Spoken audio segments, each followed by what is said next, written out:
What's up, good people all across the world?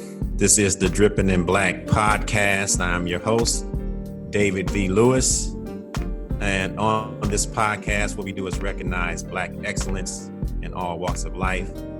Today, we have a very, very special guest who is, I would say, an inspiration for this podcast by the name of Tracy Bryant. Tracy Bryant, say hello to the world. Hello, world.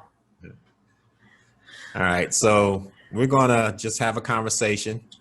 What we like to do on this podcast is through the interview and the interviewee, show the world about Black excellence because we want to reclaim the narrative of what it means to be Black. Oftentimes we think of Black in a negative connotation, but we all know that Black is excellence. And so that's what we're here to showcase. All right, so let's talk about TCB. We know each other well. TCB is short for Tracy Bryant. I gave her a personal moniker of TCB the Queen because that's the aura that she has. But we met a while ago. You want to tell the world how we came to know one another? Thank you, David, and thank you for that Queen recognition. We met probably about 12 years ago. We both taught high school in Inkster Public Schools at Inkster High School. And we went through a wonderful process called Critical Friends. And through that journey, we literally became a very tight-knit circle. And Critical Friends is an understatement. Yeah. So we became real critical friends. We have been friends ever since. So in an effort for transparency, I just want the audience to know that this is a close and personal friend that we are interviewing, not just someone who we know is excellent in all that they do. All right. So I thought that it would be smart to begin with a little background of your history. We can talk to you about a lot of things, and we're not going to touch on everything today, but let's set the stage by giving a little personal background of who you are and where you're from. So I am born and raised, I'm a native Detroiter, born and raised in Detroit, East Side child. I'm very proud of it. Parents were entrepreneurs. My mother and father owned a party store.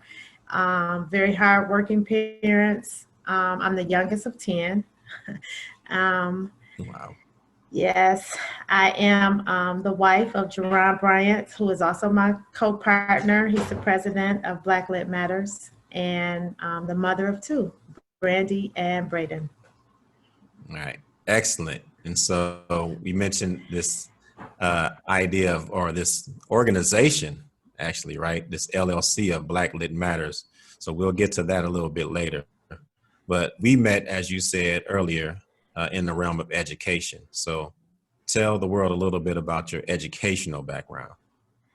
So I would like to speak about the positive things about my educational background because I think that story matters. My teachers from elementary school were extremely inspirational. I had a vast majority of Black teachers, which I think is very, very important in today's educational system. They had a standard of excellence, and the things that they instilled in me, I believe, is what made me catapult into education and into wanting to do more in the realm of learning. So I graduated high school salutatorian, very proud of that.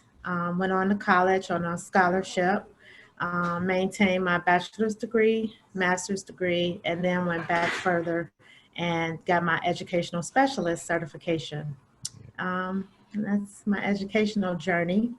Yeah. And that in that journey, I have been a teacher, proud educator. I have taught K through 12 as well as college. I did that in conjunction while I was teaching K through 12. I was also teaching as a college professor.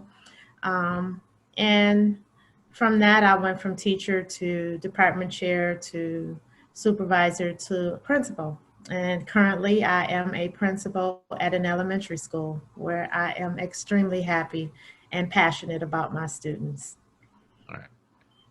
Excellent, excellent. And so when I met you, you were a teacher in the classroom and you taught the subject of English.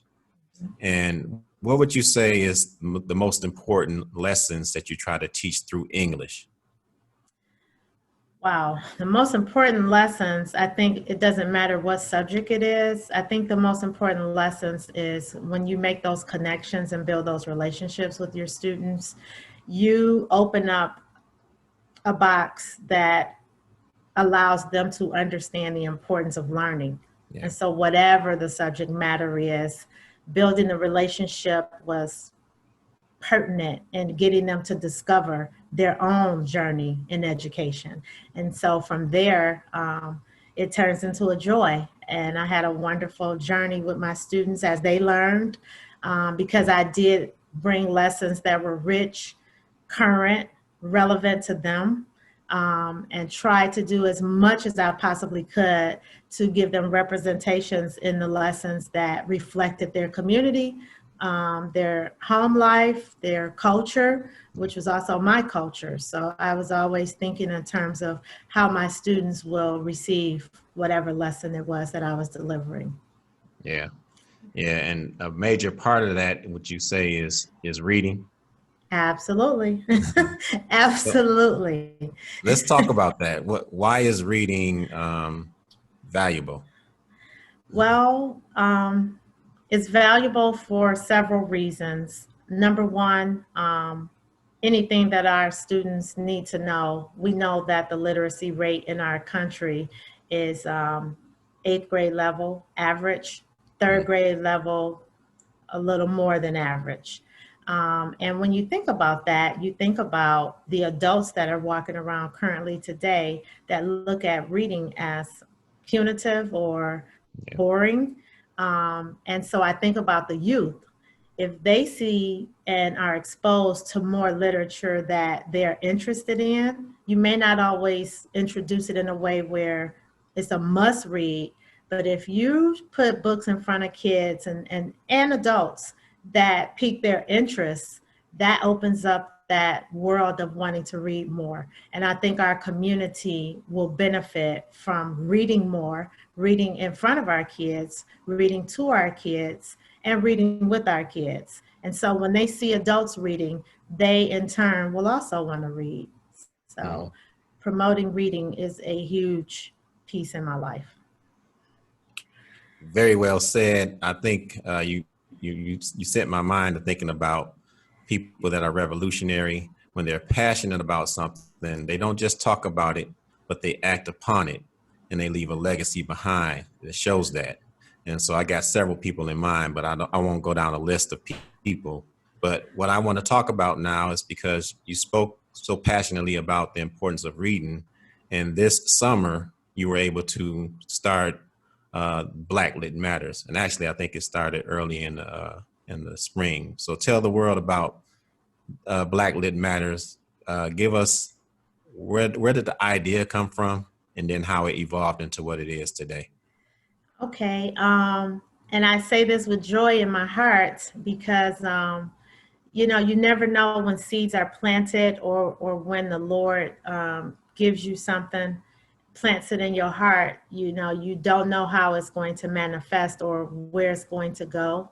But my husband and my daughter and myself would read these books, a variety of books, different genres, and we would always talk about them. And as a result of constantly talking about them, there were extended conversations where we would get so excited and say, you know, we need to be doing more to talk about this.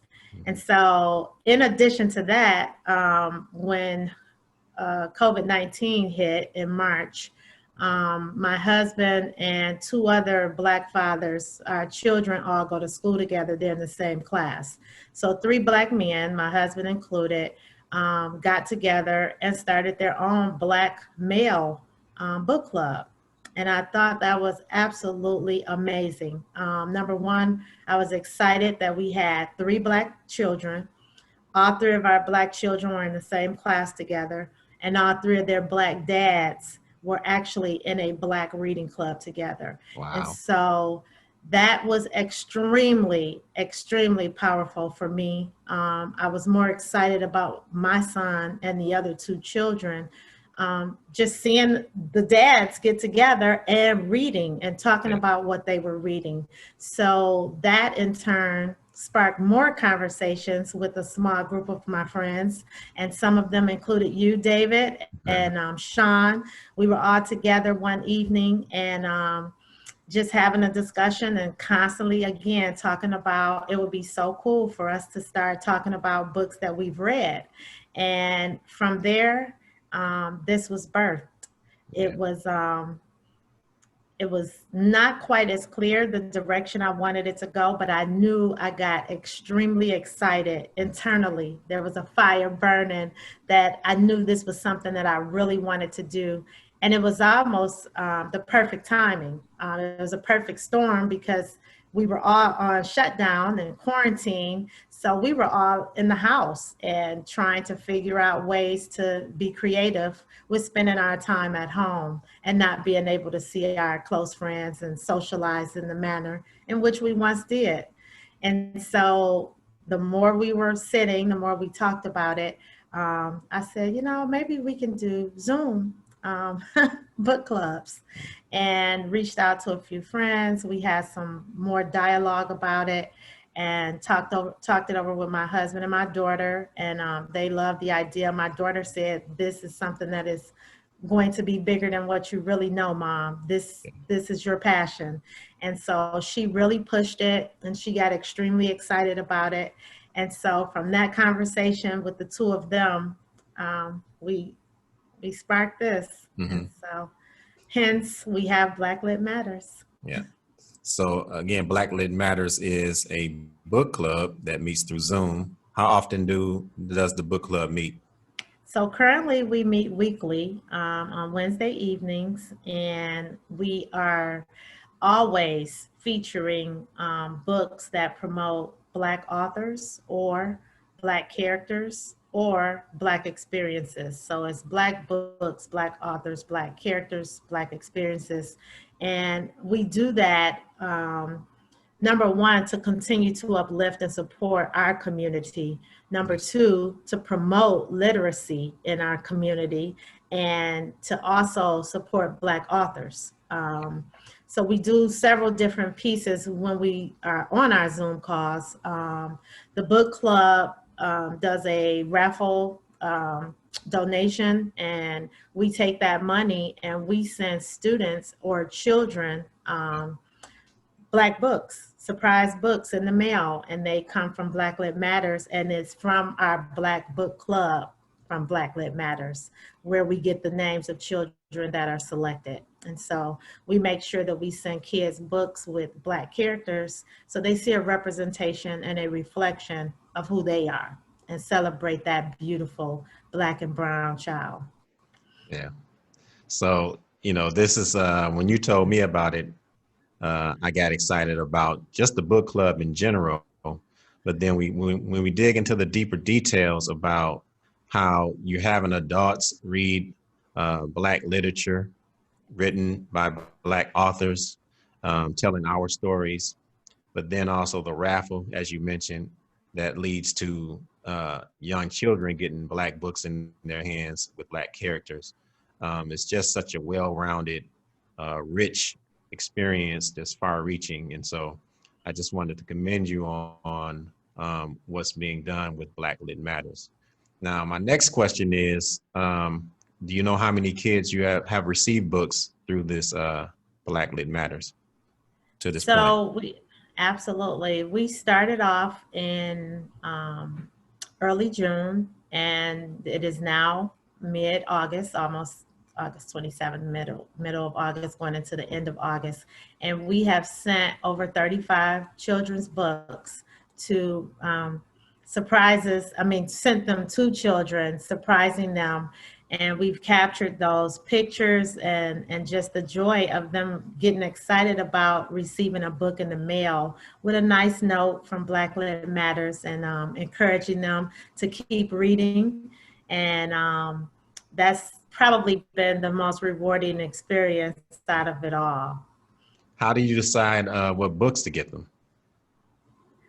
I do a survey. So whomever name is selected from our Black Lit Matters reading group, they are given a survey to complete, a Google form, and they ask several questions: the gender of the child's preference, age level, and what their interests are. And again, I mentioned this earlier, it is extremely important to put books of high interest in the hands of children. And if you can find high interest books that are also Black authored or have Black characters, that's a win-win. And so I am literally intentional when I select these books for the children. So it's always based off of their interests, and as well making sure that it's Black authors and or Black characters. Yeah. So I would say that you may find it a challenge to find those books. Would you say? Absolutely. And this has actually opened up another avenue for me. I realized in my search, trying to seek children's books that are very, very reflective of the African American experiences or Black and Brown cultures. And when I try to do it based on interest, there's one example that I remember. There was a 5-year-old boy who loved dinosaurs. And I literally spent, I believe, 2 days searching because I just refused to give up. I said, I know there is a Black author that wrote a children's book about dinosaurs with Black kids in it. And that was a struggle, actually searching for that. So that also let me know that, number one, we definitely need to be more vocal with demanding that we see more representation of books that are interesting to our children now in school and in our actual bookstores and in our community. So I think that in that journey, I realized that we definitely need to have more of a wide or vast array of books with different types of genres and backgrounds that are high interest levels for our children. Yeah. So earlier you mentioned COVID-19 and how that experience has impacted and been part of this journey to bring Black Lit Matters to life. But I also know the name Black Lit Matters. It sounds a lot like Black Lives Matter. And so, and we know that that's not just a movement, but it's a lifestyle that we're learning to live, right? Absolutely. So talk a little bit about the parallels there with Black Lit Matters and Black Lives Matter. So this is another experience where I know that this spiritual walk that we are all on, things that happen in different times in our lives are not coincidental. And this was really on the cusp of George Floyd's death. Yes. Ahmaud, Breonna Taylor. There was so much unrest and so much tension and uneasiness. I literally struggled emotionally going through that period. And I have to go back to, even though we were dealing with COVID-19, I think that the world needed to be still and be quiet during that period of time, because it was eye-opening, realizing how much our people have literally cried, protested, asked for the same, not extra, just same treatment and equal rights. And I also thought from the lens of those parents and siblings of those sisters and brothers that we've lost. And I believe that understanding how important Black Lives Matter really is, I thought more and more and more about our children not having Black literature introduced to them, sometimes throughout their entire K-12 experiences. Yes. I was exposed to more Black literature when I got to college. And it was literally an African American literature class. It was not traditional courses. So I became more and more aware during this social unrest of our lack of so many areas and aspects and systems in our country where we are underrepresented. And so that, I believe, sparked even more to say, you know what?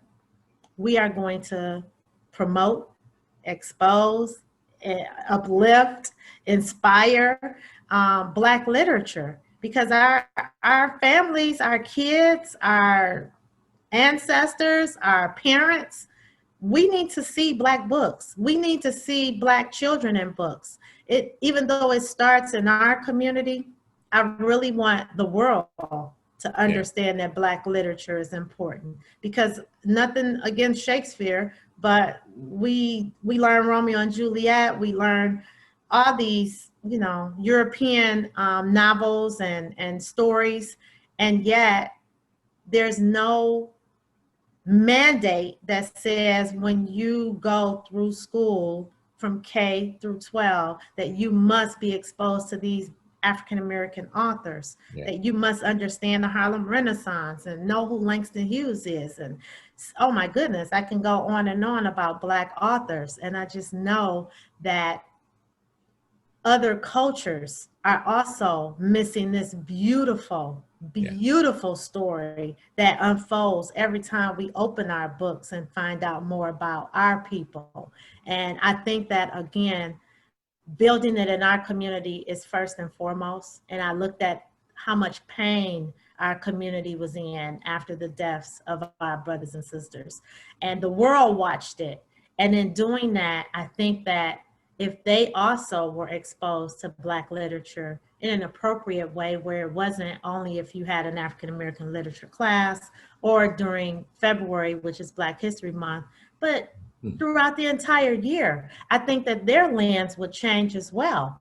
And they would feel more comfortable and understand our culture just a little bit more. And so from all of that pain, again, for such a time as this, this came about. Yeah. Well, that's just an excellent summary of how the time led to this creation. And I know it's just getting started. I'm excited about it. I'm thankful for you bringing it to life. And this, to me, is a part of the Black Lives Matter lifestyle change, you know, introducing the world to Black literature, putting it in front of people, and making it matter as well, and because it does. All right, so then there's a question that I like to ask our interviewers or interviewees. And the question is, have you ever been on the cover of a magazine? No, I have never been on the cover of a magazine. However, I was featured in My Black is Beautiful. Okay. Yes. And, you know, again, I'm a personal friend of yours, and I know you have quite a few accolades that we weren't able to get to. But we tried to come up with a way to give you an experience that you have not had yet. Oh, wow. And so we have placed you on the cover of our Drippin' in Black magazine. I love it. Look at that. I absolutely love it. Wow. So that will be a parting gift that we will send to you. Love it. Coming on with the string attached that you come back on at a later date, and we talk a little bit more about some other things that you've done in the realm of excellence.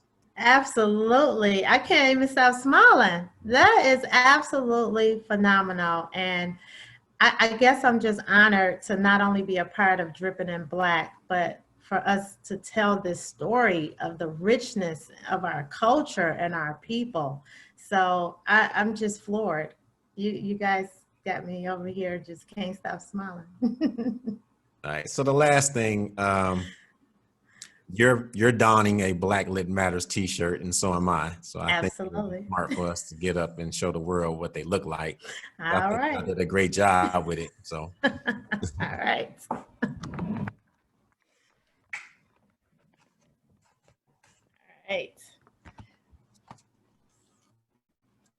Yes, indeed. I'll make sure that it's seen nicely. Are these T-shirts available for sale? Absolutely. www.blacklivematters.com. Mhm. And is there any more social media platforms that people can reach out to you and learn a little bit more about Black Lit Matters? Absolutely. We are on Instagram at black.lit.matters. And we are also on Facebook at Black Lit Matters. Our Twitter handle is Blacklit for the number 4 life. Okay. All right. And Yes. we will put that in our show notes. We thank you again, Miss Tracy Causey Bryant, TCB the Queen, for coming. Oh, absolutely. And coming on to the Black Dripping in Black podcast. And we look forward to seeing you in the future. This is definitely my pleasure. And I am just so proud of the work that you all are doing, because we are all dripping in black, and we letting the world see our Black excellence. Thank you both, David, and I appreciate your partner, Sean. And I look forward to coming back again with even more stories to tell. All right.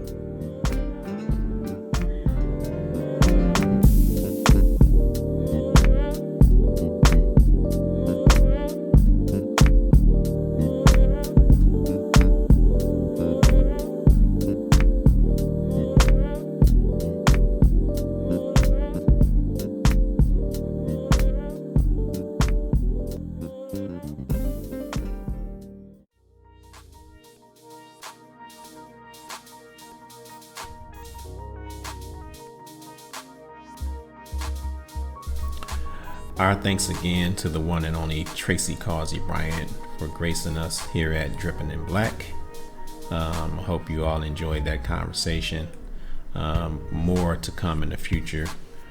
Just so much more to talk about with her.